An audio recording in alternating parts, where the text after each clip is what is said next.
a blockchain is essentially just a distributed, going to fancy terms, distributed ledger technology is what it's called, but think of it as like a decentralized filing cabinet on the internet.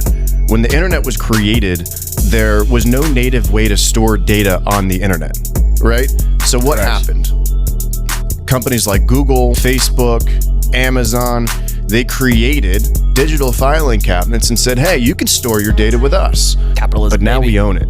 Now we own your data and we can do whatever we want with it. We can sell it to other people. We can use it to run ads to you because we know what your interests are. They can leverage that data as an asset for their business model, right? But then we're kind of in a vice grip because then how do we store on the internet? How do we store our information, our data on the internet without it being held by a third-party intermediary like Google? Hence the power of the blockchain. Exactly. That's the only way to store data on the internet without it being owned by a third-party intermediary is to have a decentralized storage system. And that's essentially what blockchain is. So everybody tries to explain and say it's like this, which I was about to do, this distributed ledger technology, which like all these blocks come together to that's all it is.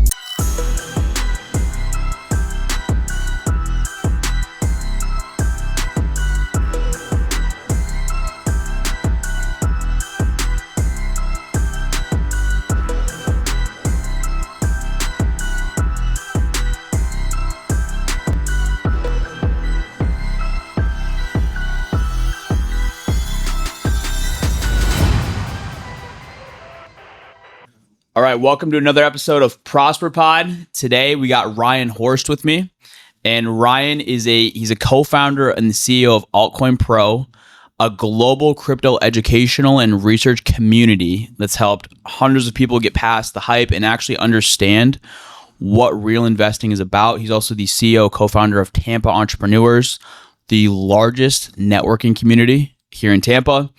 He's not the CEO. Co-founder, but not the CEO. He's an international cryptocurrency educator featured on Fox 13 for his Crypto 101 breakdowns, where he teaches people to rethink what money is and why crypto is more than just a casino on your phone. His team he runs is Altcoin Pro University, has grown to over 1,000 members and has spread across the world. Ryan, welcome to Prosper Pod. Good to be here, bro. How are we feeling? Feeling good. Ready to rock. Got my sauna in this morning, so I'm feeling good. Did you get your workout in yet? Not yet. Are you a morning workout guy or a nighttime or midday? I shift back and forth. If I stay up late working, then I go in the evening. But if I hit my bedtime the way I need to, then it's in the morning. What's a typical bedtime for you? Typical, if I'm on it, 10:30. Yeah. But typically around midnight. What time do you wake up? If I'm in that season, 6 a.m., 6:30. But if I'm just kind of taking it easy, focusing on my sleep, because I'll go through phases where I'll focus on grinding, then I'll focus on sleep. I kind of balance that out because I'll hit a burnout wall. And then when I'm focusing on sleep, I'm more so 8 a.m. Yeah. Yeah. That makes sense. Yeah. If you're going late. I've been a religious morning workout guy for the past 6 years. I've always woken up early and worked out.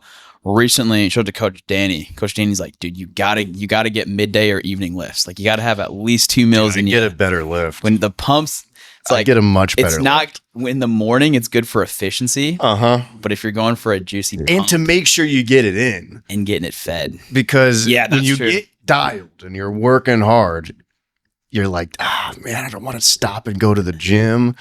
Or you get caught up in meetings. Meetings. Yeah. This person's calling you this person, this thing. And it's oh, dude. You get pulled in so many different directions as a CEO that it's making time for it in the evening can be tough sometimes. So that's where the inconsistency can come in sometimes, where I'm no, I'm going to get it in the evening. And then I thought I could.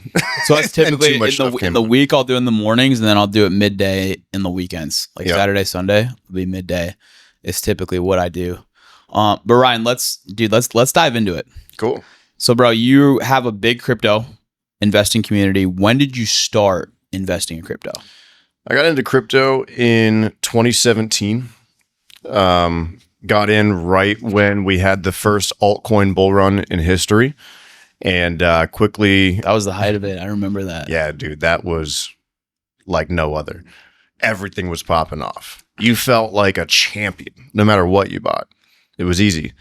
So built a lot You of had 16-year-old kids confidence. that were overnight millionaires. Yeah. Yep. And then overnight homeless. Yeah. So yeah, rode up that bull run and then rode it all the way back down in 2018, which was a huge lesson for me.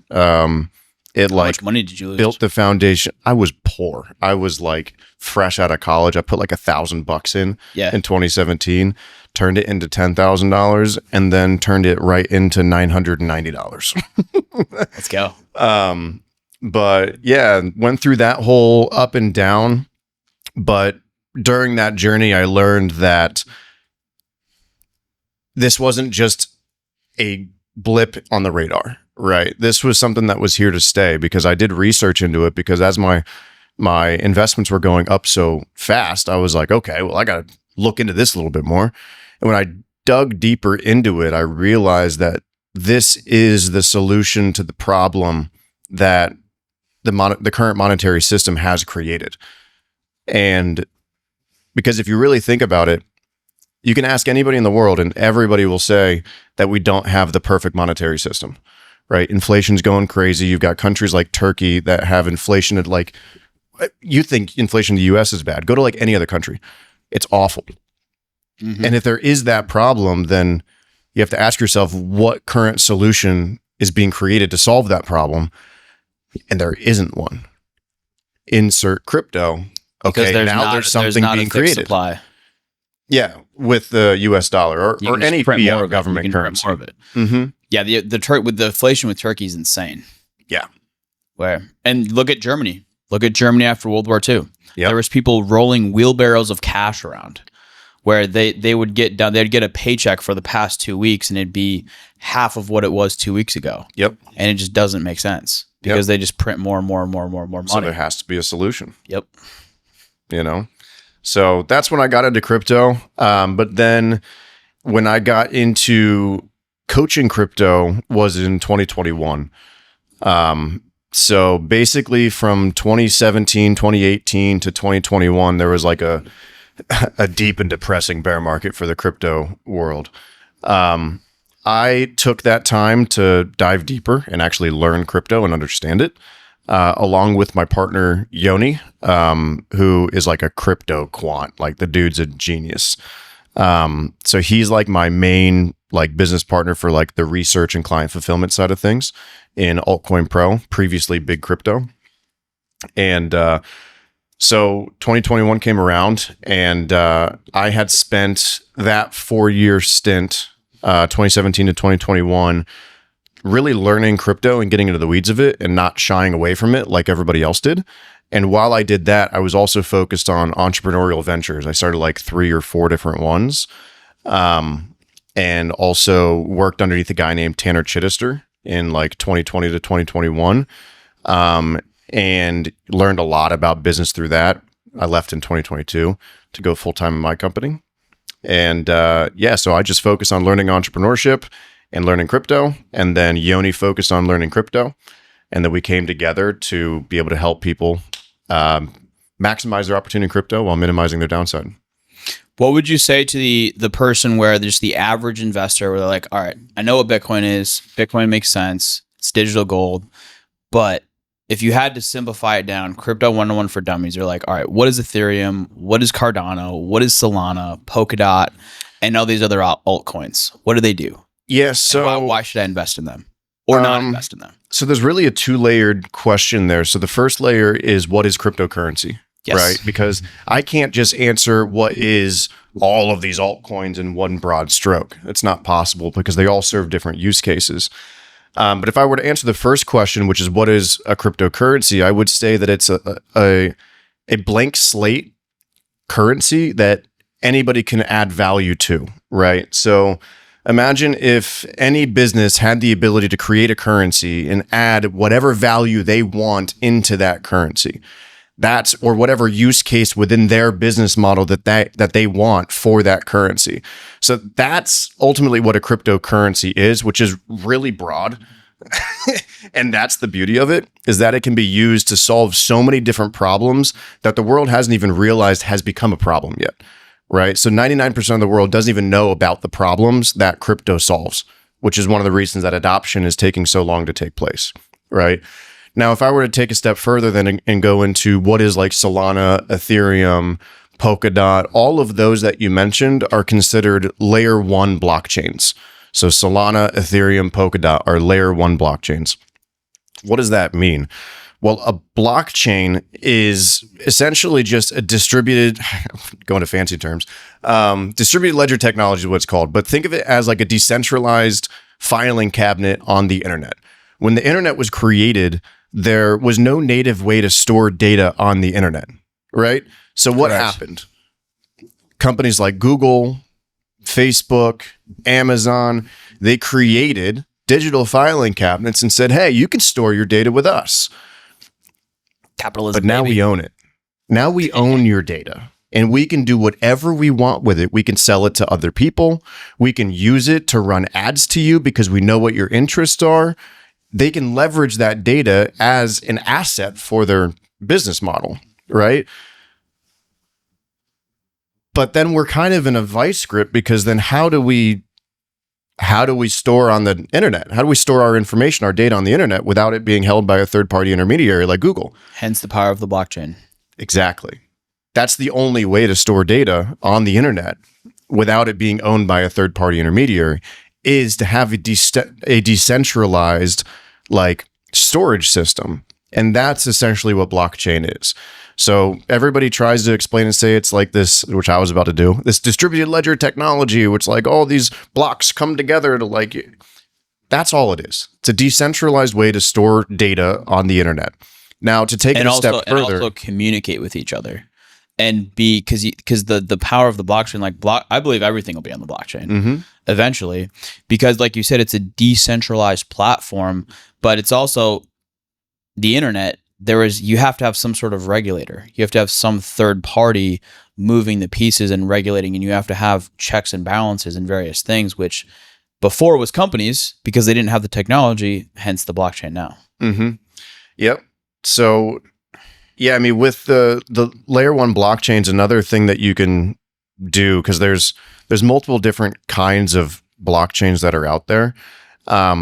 Solana, Ethereum, and like Polkadot, they're blockchains that are specific to having apps built on top of them. So like they call them dApps, decentralized applications. So another simple way to think of Ethereum, Solana, Polkadot, if you want to say Polkadot, which I'm not too hot on them right now. Yeah. Ethereum and Solana, think of them as like a decentralized app store.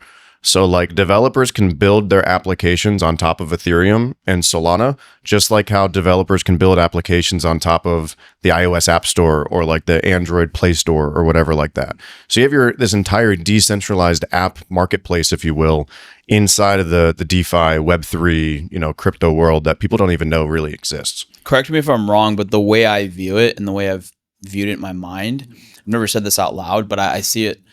I see Ethereum and Solana as like Microsoft or Apple back in the 90s. Could be. Specifically Microsoft. It very well could be. Where it's a platform that you can build upon. Mm-hmm. Would you agree with that? Possibly. But it could also be the AOL or the Yahoo. We don't know. But thankfully, thanks to blockchain technology, we can be ahead of that transition if that were to take place. Mm-hmm. And I'll explain that a little bit further. So one thing with blockchain is that it's open. Like you can see the data on the blockchain. It's like publicly viewable. That's like the whole thing, is that blockchain provides transparency to data storage without actually giving up the like credentials or like the information or like the names or emails of the people that own that data, right? So if you were to go back in time to the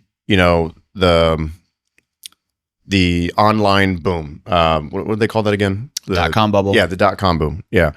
If you were to go back in time to the .com boom, you had a decision to choose between Google or Yahoo of the search engine that you think was going to take over, right? If you picked Google, you're crushing it. If you picked Yahoo, probably not. And really important data to help you with that decision could be to look at the records and see, okay, well, how many searches is Google getting a day versus Yahoo? Well, to my knowledge, I might not know everything here. They don't just make that information public for everybody, right? Whereas with blockchain technology, that information is public, right? So if Ethereum and Solana are technically competitors, you can go into the on-chain analytics and go to defilama.com and you can see on that website how much money is being stored on the Ethereum blockchain, how much money is being stored on the Solana blockchain to compare them. You can see the inflows and the outflows to both chains on an hourly basis when they update. You can see the fees that are being paid on each one. You can see the number of transactions. You can see all this information, but 99% of people don't know how to access that information. So if there was a time where Ethereum was like overtaken by Solana and it started to go crazy past Ethereum, you could just see the data to know that it's happening, and that is going to happen before price actually appreciates or decreases between the two assets. Do you think Solana is going to pass Ethereum? I don't know. And the reason I say that, cheaper gas fees. Yeah, there's advantages to Solana versus Ethereum. There are, but there are also advantages to Ethereum over Solana. And we were talking about this earlier before we jumped on the pod, because Ethereum is much more secure than Solana is. And the reason for that is because it's the decentralization of Ethereum is higher than the decentralization of Solana. And the reason for that is because when you have a blockchain, you have nodes and you require computers to run those nodes. And each blockchain has specific requirements, like hardware requirements necessary in order to be able to actually house a node on your computer, to be able to run that. It's more technically difficult and requires more hardware that's more expensive to run a node on Solana than it is on Ethereum. Therefore, there are more Ethereum nodes all over the world, which makes it more secure, makes it more decentralized. Whereas with Solana, that's not the case, but Solana is faster, so it can have more transactions. So that makes it better for retail, but because it's more secure, Ethereum is more secure, that could be better for institutions.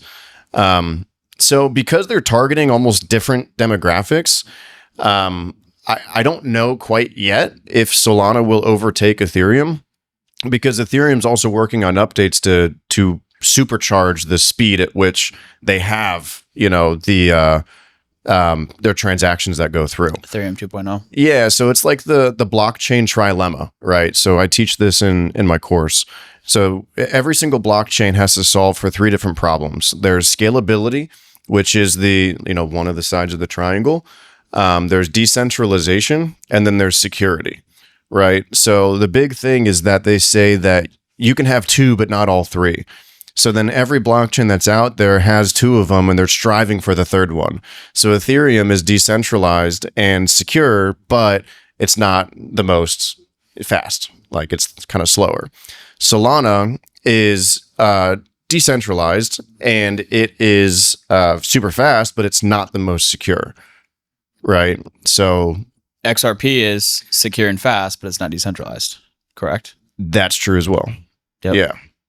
So I don't want to lose our audience here, because I love this stuff and I could talk about this for another hour. But for the average person, they're watching this and they're like, that all sounds really cool. I'm a little bit lost. But honestly, I got a buddy. He made a bunch of money in the past bull runs. I see the returns. Should I invest in crypto? Should I not? And what crypto should I invest in? What would you tell that person? I would say, not financial advice, of course, but yes. I would say you should absolutely be looking into crypto. I think that crypto is going to be around for the foreseeable future. The big question is, do you think that there's another thing being created to solve the money problem of the world? And the answer, in my opinion, of that is no. Crypto is the only thing being created to solve the money problem that we currently have in the world.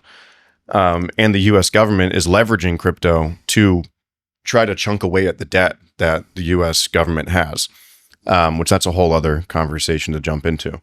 But if you're going to pick one, I would just say Bitcoin, right? Unless if you, because the crypto world, one thing that we noticed with this recent bull market is that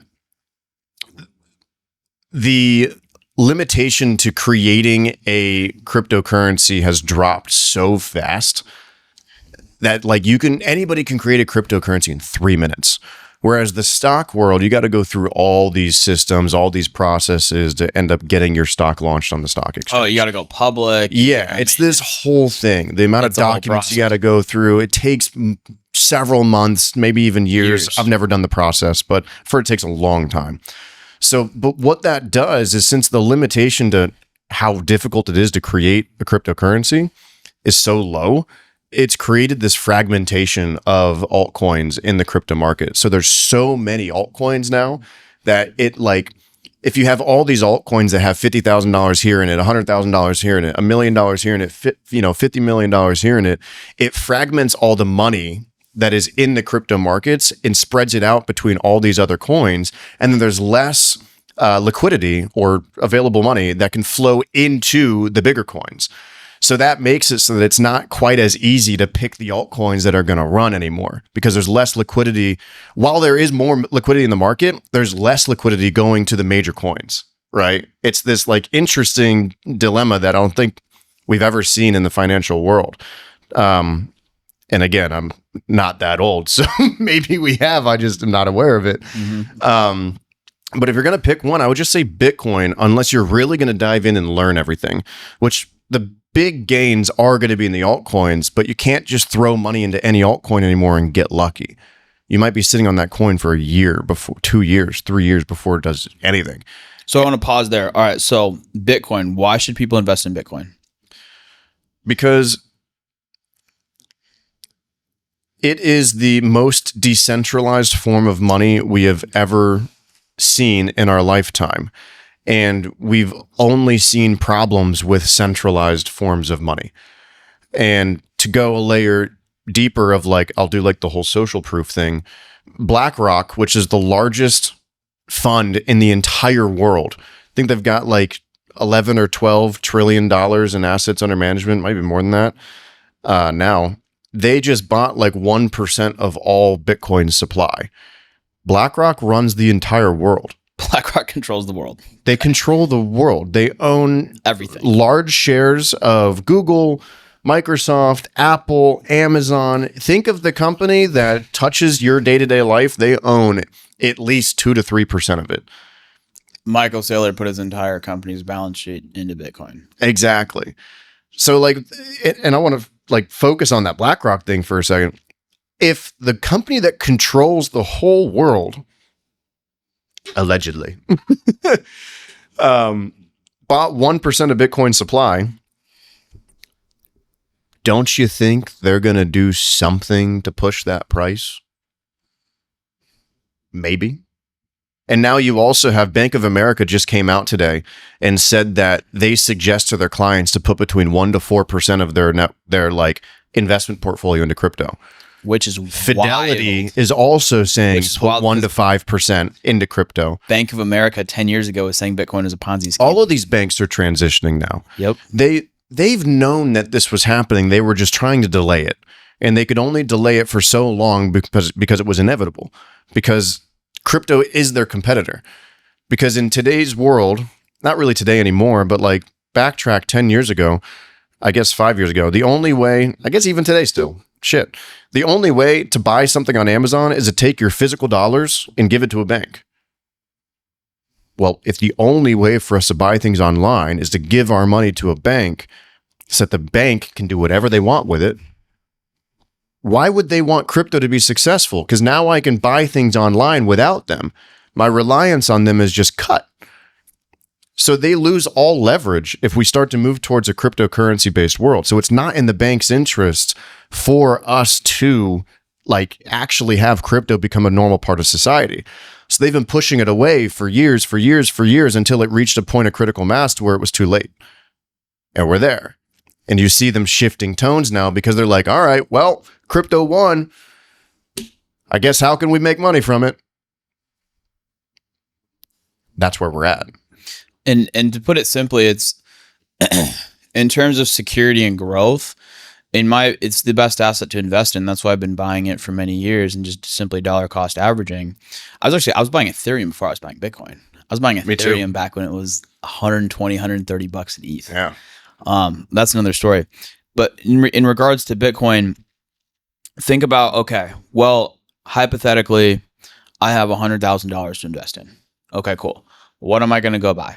All right. Well, real estate with interest rates, and also speaking of BlackRock buying up all of the real estate properties. This is one of the only points in history, one of the few times in American history where there's a very low supply of real estate along with high interest rates. So it's very tough to buy a property to positively cash flow. Best case scenario, you're typically going to break even or go negative. And then you also have to deal with the hassle, maintenance, upkeep, everything else that comes from something physical, such as real estate. It's like, okay, cool. Gold's great. Gold's probably the safest. All right. I could go buy a bunch of gold bars, put it in my house. That's a hazard. All right. I'll go put gold bars in a safety deposit box, whatever it may be. But then gold's it's barely appreciating enough to even keep up with inflation. All right, I'm just going to keep the 100K in cash. Well, that's stupid because then you're going to get outpaced by inflation. And inflation is actually good for the health of an economy because you want people to spend their money and not sit on their money. So keeping your money in cash is stupid. And then stocks are great, but stocks have been around for 100 years. So the fact of Bitcoin is completely decentralized, nobody controls it. But the main reason we have such a great opportunity now, it's because it's a brand new asset. So this is one of the few times I think this may be the only point in our lifetime where a brand new asset class is introduced to the marketplace and people are like, oh, crypto's volatile. It's like, dude, look at anytime a new asset class is introduced, the first 10, 20, 30 years, it is going to be volatile. Mm-hmm. But I think let me know you obviously let me know your thoughts. It's like we're reaching a point where things are starting to change. Institutional investors are coming in. They're creating Bitcoin ETFs. Michael Saylor is a big proponent of Bitcoin. Obviously, BlackRock buying Bitcoin. That's huge. So these big institutional investors are coming in. And then you have all these hedge funds where these hedge funds are putting a certain percentage where they're advising people, oh, let's put 1% of your portfolio, diversify into Bitcoin. Let's put 3%, whatever it may be. So that is billions of dollars that's flooding into Bitcoin. And the fact that it has a fixed supply and it's only going to appreciate in terms of security and safety, I can't think of a better asset class to invest in. 100%. Yeah. I mean, I fully agree with you. In fact, there's a fixed supply, but what's interesting is that it's almost deflationary because of the number of people that are going to continue to lose access to their Bitcoin. Yeah. So there's technically less supply on a regular basis because of the lack of education of security. It's true. How would you recommend keeping your Bitcoin? So it's not a one size fit all answer. And the reason for that is because when you're building out your crypto security system, you have to take two things into consideration. One of them is convenience and security. Because if you build a crypto security system that is maximally, convenient, it's going to be less secure, I guess over here. And if you build something that's maximally secure, it's going to be less convenient, right? So if you want to be like maximally convenient, you can get like multiple cold storage wallets. You can, get the multi-party one. Authentication. Oh gosh. Ledger NOx. Yeah. I think that they have. Or is it the card? What's the card? There's the cold card. One. The thing about that is if you lose 2 out of the 3 cards, you're cooked, and you lose your crypto forever. So that's the thing. It sovereign ownership it like forces sovereign responsibility, right? So like treat your seed phrase when you get your cryptocurrency wallet like it's your like a social security card or something. Like put it in your safe in your home, right? don't just write it on a piece of paper. Like buy one of the metal cards or something and like actually stamp it in there. Like get something fire resistant. Trezor has a pretty cool device called like the Trezor Metal Keep that you can use. We like Trezor as a cold storage wallet. Ledger's pretty good too. Won't go into all the specifics of that, but those are two good devices that you can use. But I just transferred all my crypto to cold storage. Yeah, just learn transfer it. Don't think about it. And then I put the seed phraser in safety deposit boxes. Yep. Simple as that. Yep. There so you if go. You broke into my house and held a gun to me. It's like, there you go. Can't help you. Smart move. And yeah, I mean, just start with learning the differences between a centralized exchange wallet, so a custodial wallet, versus non-custodial wallets, which are hot wallets and cold storage wallets. Those are the three different types of wallets you need to learn about. And then once you learn the difference between those, which is really just the method of seed phrase storage, then you can understand what your risks are. Everything about crypto and investing in general is just understanding what your risks are, because then you know how to actually mitigate those risks. Most people just never learn what the risks are, so then they're blindsided. If you learn what they are, you can protect against them. Yep. Yeah. So transitioning the conversation to altcoins, just from an investment point of view, what are the best altcoins to invest in for growth and security? Because obviously it's not like some shit coin is like, okay, could have a million X return, but like the top 10 altcoins, Cardano, Ethereum, etc., the ones everybody knows about, what are the best ones to invest in for growth over the next 10 years in your opinion that you see? Not financial advice. I personally don't, like, I can give some shots in the dark, but there is not a single cryptocurrency out there other than Bitcoin that I would feel confident in holding for 10 years. It's the only one. Everything else has yet to cement its position as the de facto solution, right? Bitcoin has done that, right? It is the decentralized digital gold. Bitcoin has hit that point. Nothing else has really hit that point as like the de facto solution that like this is here to stay. So I don't feel comfortable saying anything out like 10 years. I can mention some good projects that I like. The next 2 to 3 years, what would you say? Even 2 to 3 years is hard. It's tough, man. Like this market moves so fast. And once you've been in it for long enough, and especially when you're guiding a community with it, which my partner Yoni does most of that,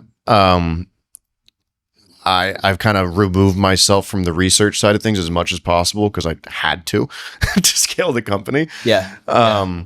But I'll talk about some coins that they're hot on right now. And it's for the actual use case itself, right? So one that a lot of people might not have heard of yet is called Virtuals. Virtuals is a pretty cool project. It's like an AI agent, like launchpad. So you can actually go into Virtuals and create your own AI agent that actually has a coin that goes alongside it. And it's actually become this entire network of AI agents inside the Virtuals ecosystem that they can all actually work together and pay each other for services. So these AI agents that you create, as they get large enough, they are then autonomous based on the code that but based on the prompts that you give them. And they can then perform tasks by paying each other for services. It's insane. So that's Virtuals. So look into that one. And then another one is Hype, which is Hyperliquid. Okay. I love their business model. So basically most layer one blockchains get started by saying, hey guys, I created this blockchain, come build on it. We raised a bunch of money. We've got grants to give out. We'll pay you to build your application on top of our blockchain. That's how a lot of these blockchains have started. What Hype did instead was they created their own layer one blockchain, and then they built their own decentralized application as the flagship project of the flagship product, which is the best decentralized like leverage trading solution out there. Like it's crushing. It's very intuitive. Don't pay gas fees or anything. It's decentralized. So that's Hyperliquid is the name of that exchange. And then that performed so well that now other companies want to build on top of Hyperliquid, the blockchain, because of all the people that are using Hyperliquid now. So they had a completely different business model, which was genius, and it's working. And their airdrop went flawlessly. They airdropped hundreds of thousands of dollars to people for free. My coach, not my coach, but like one of the coaches that are on our team, he got a 6-figure airdrop because he used Hyperliquid so much. So they airdropped like their governance token Hype, which is a whole, I won't dive deep into that rabbit hole. He literally just got given 6 figures for free. That's what airdrops do. That's the power of airdrops. It's insane. Just for using the protocol. So they built a loyal following because of that as well, and they didn't sell. So the price went up after an airdrop instead of crashed, which is very rare. I'll take it. Ryan, let's transition for a moment to since you are running multiple companies, you've been building businesses for a period of time. What does a typical day-to-day look like for you now? So typical day-to-day for me right now, I kind of segment my days. So Mondays are heavy for calls. I try to get all my calls out of the way on Mondays, and I get a lot of Tampa entrepreneur stuff done on Mondays as well. What do you do for Tampa Entrepreneurs? So I am one of the co-founders. Yep. So I'm one of the people that brought the whole group together in order to make this all happen. And then shout out to Simon. We just had Simon on the pod a couple weeks ago. Hell yeah. Yeah. Simon's awesome, man. He's a good dude. Brilliant too. He's super smart. But my main role, what it's evolved into is like, at the co-founder, you're kind of like, you're all doing everything at first, right? But then as the company grows, you start to like hire people into different roles, and like people take on responsibilities that you used to hold yourself. And today I'm mostly like sponsorship sales. So when we do the events, we have to raise a lot of money from sponsors in order to be able to cover the cost of those events, because you've been to the events. They're not cheap. They're very well done. Thank you. They're very, very expensive events. How much was the last? Can you share how much the last one was?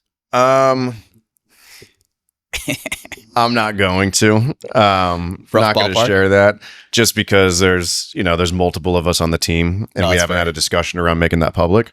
But it's not cheap. They're expensive events. But yeah, so I mean, I have to go raise, a lot of money for those events. So that's been my primary responsibility. We recently brought on Brian to help with that. So now I'm not the only one doing the sales. I wasn't before either. It was always kind of a team effort, but I was just the head of it. Like Simon would set calls with people that he knows and stuff like that. I think that's how we got you guys on a call to do a sponsorship. Yeah. And Joe would jump in and help out with sponsorship too. So everything is a team effort. Like, but I held the responsibility of sales and bringing in the money for those events. Because I asked Simon this, let me ask you the same question. What's your vision with Tampa Entrepreneurs?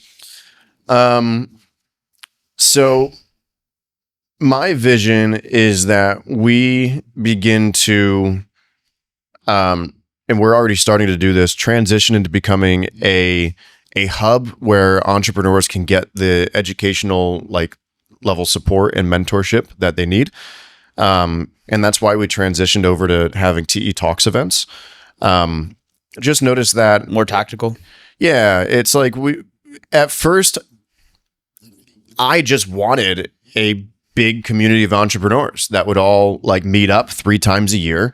I knew that it would create this vortex that would get my friends from around the world to move to Tampa, right? Because I saw it happening over in Arizona, because I originally went over to Arizona in Scottsdale, and I went to this event that my buddy Braxton invited me to, and Brittany, there's a few people, called Arizona Entrepreneurs. Yeah. And when I went there, I was like, this is so cool. And my friends have used this event as an excuse for me to come out here.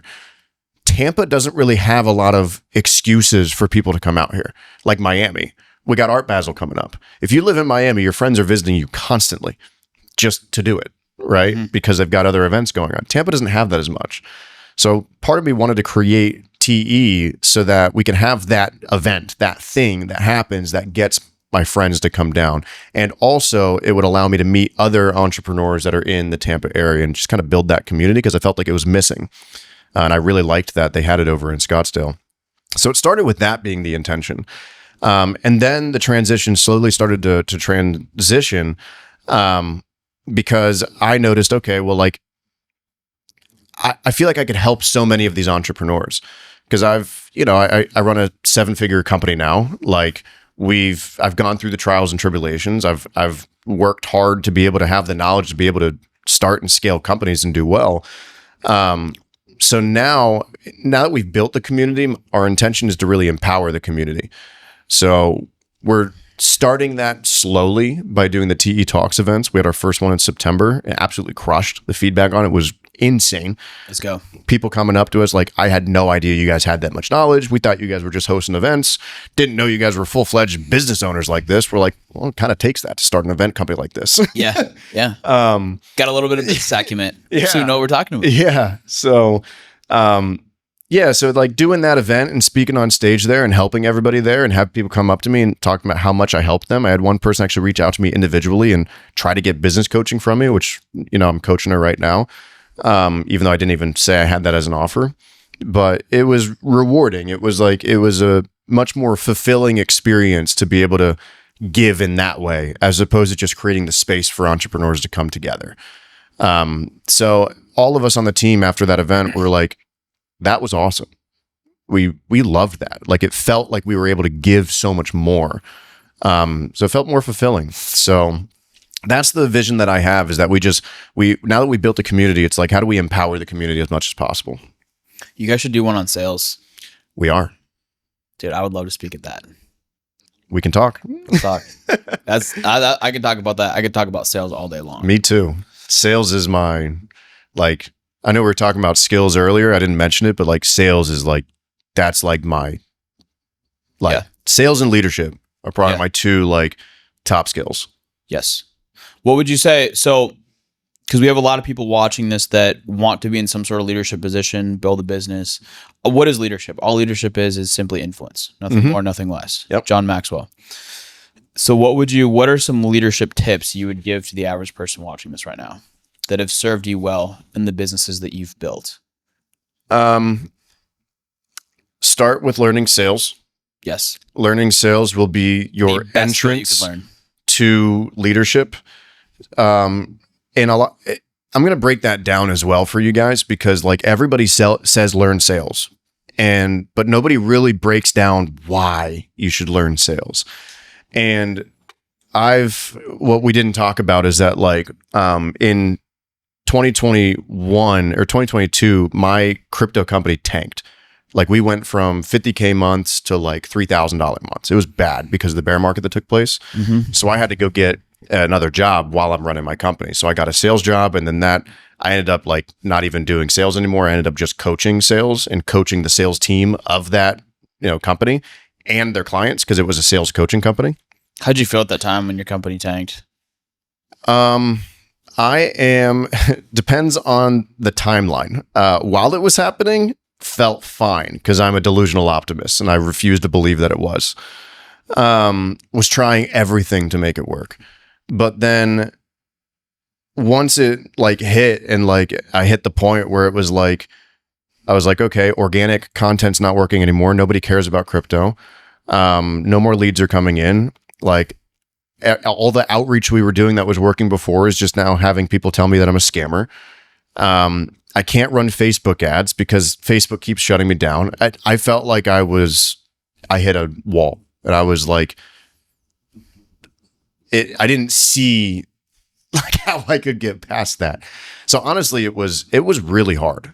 Yeah. It was not easy because I had just went from not being a successful entrepreneur to having my first success, reaching $50,000 months with big crypto, to then nothing again. And it felt like I got defeated, and with no end in sight to the bear market to know when things are going to come back. So it was really tough, to be honest with you. But then my vision was I knew that my solution at the time was to focus on what I could control. What I could control was to continue delivering a grade A service for my community, and to focus on building my own authority in the space. So I used that bear market as an opportunity to do that. while also speaking on stages all over the world. So during that bear market time period, I spoke on over 14 stages in like 3 or 4 different continents. Did I go to Asia? I was supposed to go to Asia to speak, but I didn't. No, I did go to Asia to speak. Never mind. So 3 continents. Yeah, so that's what I did. Made the best of it. That's all you can do. And then I just knew that there was going to be an end in sight to where it all came back again. And I wanted to prepare for that. So I got to work to find a partner, found a YouTube partner that has 380,000 subscribers, partnered with him on a joint venture for my company. So it's no longer Big Crypto. Now it's Altcoin Pro on a 50-50 JV with Bull Runner's YouTube channel. They're the largest XRP crypto channel in the world. Now they're doing they're not just doing XRP content. They're trying to diversify because it's not good to be so niched into one section. Mm-hmm. And now I'm on pace we should be doing $1 million a month this coming year, 2026. That's my goal. Let's go. Yeah. It's huge. I love it. But we kind of dovetailed there, but we can go back to answer the question before of sales. Leadership. Yeah, because I don't want to leave them on the cliffhanger there. But when I was teaching sales, I've taught hundreds of people sales. I ultimately learned that sales is the science of helping other people learn how to make better decisions, right? And the interesting thing about learning how to help other people make better decisions is that you inadvertently learn how to make better decisions for yourself. And all we have in this life is a series of making decisions. So sales helps you live a better life. It's not just about the money that you make. It's about the better decisions that it helps you create for yourself. And that alone is a reason to learn sales and why I believe everyone in the world should learn sales, regardless of if you're trying to make money with it or not. And then all the skills of that then goes into leadership too. Because how do you lead others? You influence them to make better decisions. How do you do that? You sell them the vision. Exactly. Sell them on the opportunity, and more importantly, sell them on themselves. 100%. I love it. I love it. What's the dumbest decision you ever made? Oh man. To be honest with you, I actually say this, and I don't mean this from like a look at me position. I feel like I've made really great decisions in my life. I genuinely do. But if I were to and I preface what I'm about to say with that because it's not that bad. Because the 2 things that really come to mind is one, when I was in college, I got an offer to do door-to-door sales with Vivint to sell alarms, and I turned it down. And you'd have been a great door-to-door seller. Oh, you'd have killed the crushed. I would have crushed.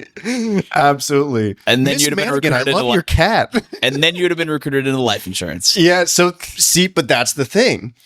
I say that I wish I would have done door-to-door sales because I would have learned sales much sooner in my life. And sales was the missing key in the 3 to 4 years of entrepreneurship that I was failing in. Had I known sales that whole time, I would have been making money because I was getting on sales calls with people. I was making that work, but nobody was closing. And especially door-to-doors. I jokingly said, but I'm 100% serious. My kids are going to start in door-to-door sales. Oh yeah. Throw them through the gauntlet. It's the most hardcore, best way to learn sales. Here, motherfucker. Not only that, because also it's like we live in such a digital age. You don't have that in-person interaction. Mm-hmm. Where the first 3 years I was selling insurance, I started in Nebraska, so I was going out in the middle of nowhere, like counties. Like, dude, I'd knock on some doors and they're like boonies. Like I hadn't seen anybody for weeks, and I'm talking to them and I sell to a lot of rich farmers and ranchers. Then I moved to Chicago, and I was living in Chicago, and from that point is wherever I could get leads. Mm-hmm. So one day I'd be in Chicago, Southside Chicago, and then I'd be talking to somebody in the hood, African American family, and then I'd be in Naperville talking to somebody in a huge $2 million home and selling them. And then the next day I'd be in Wisconsin, 2.5 hours up north, selling to a farmer farmers or ranchers or people that lived in the country, and then I'd be in Milwaukee, driving to Indiana. So like I worked that whole Midwest trip from Indiana, all the like northern Indiana, all the way up to southern Wisconsin, all the way up to Milwaukee. And just, I'm so grateful for that experience because it allowed me not only to learn sales, but also to communicate with so many different demographics of people and interact with them in person. Because you got to talk to them all differently. You got to talk. Yes. So important. So yeah, the best number one skill that anybody can learn is sales. But Ryan, I want to end on this though. I'd like to give people some tactical advice on investing, like to summarize, because I know we went deep in the rabbit trail of crypto, but to tie it all back together, Bitcoin, and like, if you like, let's say hypothetically you lost it all and you had 10 grand to invest and you could only invest in crypto, what would you invest in? What percentage of your portfolios, and how would you build it all back?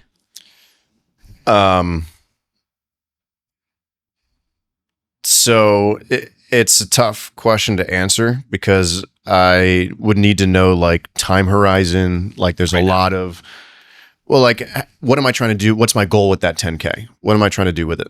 To grow it.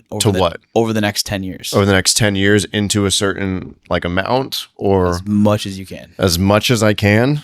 I mean, maximize your returns without losing it all. Yeah. So I will say that if I only had 10K to my name, I know this question is in a vacuum, right? But like if I only had 10K to my name and I wasn't in this vacuum, then I would invest in my education. So I will start 100%. With saying that if I only had 10K to my name, I would not be investing it. I'd be investing it into learning skills, more specifically learning sales, so that I can make more money, so that I can put that money into investments. I'll preface this by saying that. Agreed. Well, let me clarify. I should not say 10K to your name, but if you had 10K in an account to invest. Yeah. So I agree with what you said. Yeah. If I only had 10K, invest, put it in bet on yourself. Yep. That's the best investment to make. What I would do there, it also depends on where we're at in the market. If we're where we're at right now in the market, I'd be waiting until we have confirmation to the upside. Because you could put money into altcoins or Bitcoin right now and everything could keep tanking, right? So, but when we talk with our clients, you know, a lot of the time we'll have them put like, you know, 40% or so into Bitcoin. And then we will then sprinkle the rest of the portfolio in with like other large caps, mid caps, low caps, and then some micro caps. So to explain what that is for some people that might not be aware, there's an important number to be aware of with cryptocurrency, which is called market capitalization, which is the total amount of money that's invested into a single cryptocurrency. So when you look at that number, the bigger it is, the less risky that asset technically is. So that's how you'd create a diversified portfolio. But I would go, you know, I'd buy some Bitcoin for a hedge. I'd put USDC into some liquidity pools so I can earn about 12 to 15% interest on USDC in DeFi liquidity pools. And then I would buy some Solana. I'd buy some Hype.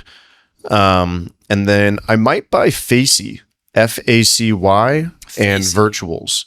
Okay. Yeah, Facey is like an AI cryptocurrency that the tool itself is meant to be able to sniff out like AI videos from real videos. And Tim Draper from, I think, Mad Money. Tim Draper, the guy that wears the suit in, I think, Mad Money is the movie or TV show. Okay. He's actually backing it. Now, does that mean it's going to go anywhere? No. I've seen projects with, you know, the founder of YouTube, Stephen Chen, backing it, and the founders of Twitch backing it that went nowhere, you know, just look into Theta. But yeah, I would say those would be the coins I would pick, but I'd be strategic with my entries and I wouldn't wait. I wouldn't get into them until I see that there's a clear confirmation that we're going to the upside. Would you dollar cost average or just? It would depend on how much I'm looking at it. Right. Yeah. If like my whole goal is this $10,000 and I have to grow this $10,000, then I wouldn't be dollar cost averaging it because I'm paying attention to it. And if I'm paying attention to it, then I'd be looking at like, I'd be reading the market and feeling it like to know if now's a good time to go in. because, that's my sole job in this vacuum of a moment, is to grow this 10K to as much as possible. But dollar cost averaging, for those of you that don't have 100% of your time and energy to put into crypto, is definitely a good idea. And for the average investor, Bitcoin makes the most sense. Yep. So in wrapping up, and last question for you, do you see Bitcoin hitting $1 million coin? I believe that Bitcoin is either going to reach $1 million a coin or it's going to hit zero. And I don't think it's going to hit zero. What rough time, in your opinion? What timeline? I mean, it's a tough. Would you give it's a tough question to answer. But I mean, if we look at the trajectory that we're on right now, right? So we hit $69,000 in 2021, and in 2025 we've hit $125,000, right? So that's around it's nearly a double. Now, keep in mind that as asset classes mature, the price appreciation looks more like an asymptotic line. Correct. Right. As opposed to just like this. Correct. So you're not going to see that doubling continue to happen moving forward. Right. So if it doubled in that. Let me stop you there, because I want to make sure people understand this, because this is important. For example, if I invested in Amazon in the 90s, I would have an insane return. If I invested in Amazon now, Amazon's market cap? I don't. Whatever. Say $1 billion, whatever. It's a lot. $1 billion. One of the biggest. It's around $1 trillion. Trillion, yeah. Something like that. It would be really, really hard for me to double my money right now on Amazon, because they are such a massive freaking company, and they would have to double in order for me to double, for their stock to double in order for me to double my money. Yes. Same thing with Bitcoin, where the higher it gets, the harder it is for you to get insane returns. Yeah, one of the biggest breakthroughs that somebody can have very quickly with investing is learn the correlation between market capitalization and price. Because when you learn the correlation between market capitalization and price, you learn how to actually assess your risk to your upside with a coin. Right. So we have a lot of people that will come into our community in we have a 1-to-1 coaching program, the Accelerator program. And we have a lot of people that join our community, the coaching program, that come in and they're 90% holders of XRP. 90% of their portfolio is XRP, and then 10% is in cash. And we're like, brother, that is not a good idea. And then one of the ways that I explain it to them is I pull up the market capitalization of XRP and I pull up the market capitalization of Bitcoin. And I say, 90% of people create portfolios and they focus on their upside. They focus the greed, right? They're not even looking at their downside, which is why they all get blindsided. So let me explain to you why Bitcoin is a better hedge for your downside versus XRP, which might be a better hedge for your upside, right? If you look at the market capitalization, you'll see Bitcoin is I don't know what it is, over $1 trillion, whereas XRP is under $1 trillion.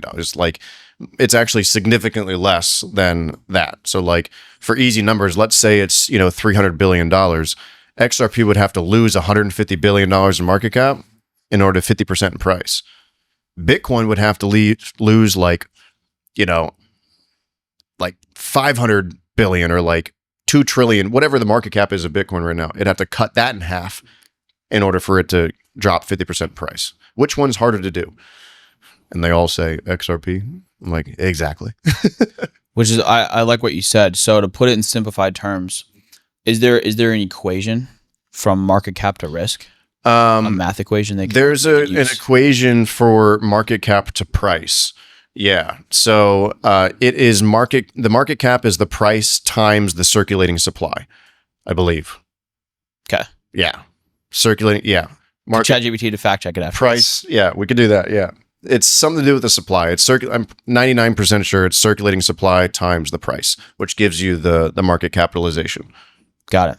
I love it. Well, Ryan, in closing, for anybody that wants to join your community, learn more about you, find out about anything about you, social media, how do they find you? Cool. Yeah. So if you guys want to learn more about Altcoin Pro specifically, it is our, crypto education and research community. We've got about 1,000 members inside of there right now, all over the world, except for Antarctica. We're still trying to get Bitcoin to penguins. We're not there yet. But You can go to skool.com. That's skool.com/altcoin-pro. We are the #1 crypto community on Skool at the moment. Got to go hang out with Hermosi, kiss his calves, do all the cool stuff. Didn't kiss his calves. That would be weird. How big are his calves in person? I thought he was going to be bigger. Really? I did. I've talked to people where they say, he's bigger in person than. I don't know. I think it's because he's like 5'10" or 5'9". Yeah. And when I'm viewing people that I look up to on social media, You think they're like 6 I'm foot like, nine. this guy's 9 foot tall. Yeah. He has to be. Yeah. That guy, 9 feet tall. He's a giant. It's interesting how there's so many people I've met where I've only seen them on social media. I get them, I'm like, dude, you're short. You're actually really short in real life. Yeah. Yeah. It's funny how that happens. But so Altcoin Pro, we have altcoinpro.com that currently redirects to the Skool page because we haven't built a website, because the more you learn about business, the more you realize how not important websites are and how more important social medias are and funnels. So yeah, that's where you can find that. My Instagram is RyanHorst_. That's RyanHorst_. That's really my most active social media. However, I haven't been super active on it the last couple years since I made the YouTube partnership. But I will be looking to become more active with that again here pretty soon. So 2026 is the year for that. Let's go. Well, Ryan, thanks for hopping on the pod. Everybody, thank you for tuning in. God bless. Peace. Cool.